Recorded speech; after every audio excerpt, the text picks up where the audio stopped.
Buddha Jayanti marks the birth, enlightenment, and the passing away of Gautam Buddha, all believed to have occurred on the full moon of Vaisakha. That's why it's also known as Vaisakha Purnima. It's not just a birthday, this day is about awakening, compassion, and inner peace. Around 2500 years ago, in Lumbini, Nepal, a beautiful child with a bright aura was born to the king and queen of the Sakya clan, King Sudodana and Queen Mayadevi. They named him Siddhartha Gautam. A great sage was called to bless the child. After seeing the child, the sage bursted into tears. The king asked the sage that, "Why are you crying? Is there something wrong with the child?" And the sage replied, "I am not crying for the child. I am crying for myself, as I will not be alive by the time this child becomes the greatest sage that the whole world is going to remember."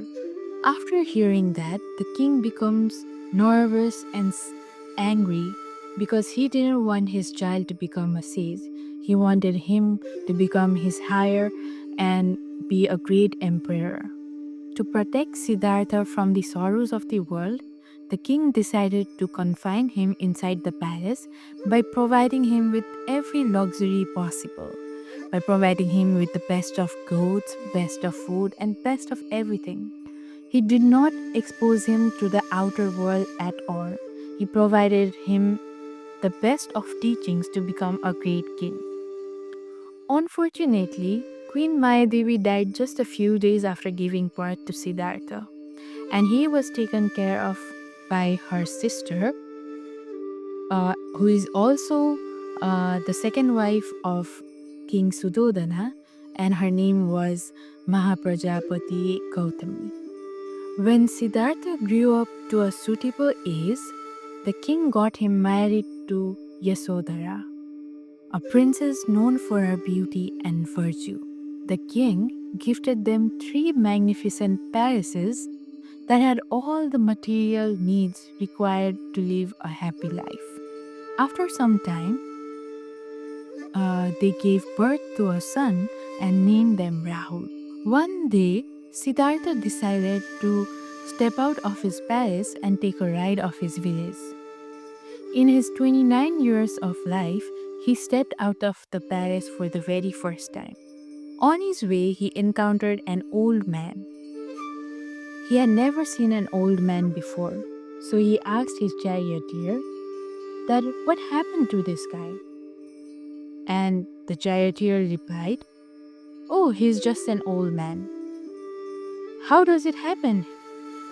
Siddhartha asked. And he replied, "Well, everybody gets old if they live long enough." Siddhartha Gautam, unaware of this fact, was very surprised. He realized that he is also going to get old someday. Then he went a little further. They came across a sick man lying on the floor, unable to stand up. Then Siddhartha asked again, "What happened to this guy?" And the charioteer said, "Well, this is a sick man. The body can get sick sometimes. It can happen to anybody." Siddhartha was unaware of this fact, and his eyes opened. Then after moving even a little further, they encountered a funeral where people were carrying a dead body. Then Siddhartha asked again, "What is happening here?" And the charioteer replied, "They are carrying a dead person's body. Anyone who takes birth in this world has to die one day." Then suddenly, Siddhartha went into inner turmoil with himself. Then at last, after going a little further, they encounter a sage sitting under a tree. Then Siddhartha asked again, "Who is this guy?" The charioteer replies, "He is a sage. When a person leaves all of the luxuries of life behind, he becomes a sage. Whatever he saw during the ride forced him to raise a lot of questions. He wanted to run out of the palace in search for the truth, but when he looked at his little child and his loving wife, he couldn't do so. He struggled for a long time. After his son became 1.5 years old, he couldn't take it anymore. One night, um, under the full moon, he sneaked out of the palace like a thief. He took preachings from many sages. He took 8 different forms of samadhi, but yet he couldn't find the answer he was searching for. One day he sat under a peepal tree and began meditating day and night without eating. Then under the Bodhi tree in Bodh Gaya, during the full moon of Vaisakha, he got enlightened and found the answers to all his questions. He spent the rest of his life teaching the path to liberation through compassion, mindfulness, and wisdom.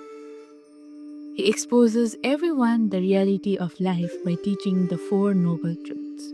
The first is dukkha. Life is based on dissatisfaction. The second is samudaya. The dissatisfaction origins from the desires of one's life. The third is nirodha. If you let go of the desires of life, you will never be dissatisfied. The fourth is magga. It's the path of letting go. The Buddha's teaching reminds us that peace doesn't come from outside, it's cultivated within. From Nepal to Sri Lanka, Thailand to Japan, people observe Buddha Jayanti with deep reverence. Temples are clean and decorated. People gather to offer prayers, light lamps, chant mantras, and even release birds and animals as a symbol of compassion. In Nepal, Lumbini becomes especially vibrant, with a lot of monks, devotees, and visitors from around the world celebrating the Buddha's legacy in his birthplace. Many also practice dana, the act of giving, whether it's offering food to the monks or helping those in need. Now, after seeing people worshipping Buddha statues, offering flowers and fruits, people might think it's a religion. But Buddhism is more than just a religion. It is a way of living life with kindness, compassion, and mindfulness. What the Buddha has taught us is so profound that it cannot be defined into one category. And that is why you don't have to be a Buddhist to practice it.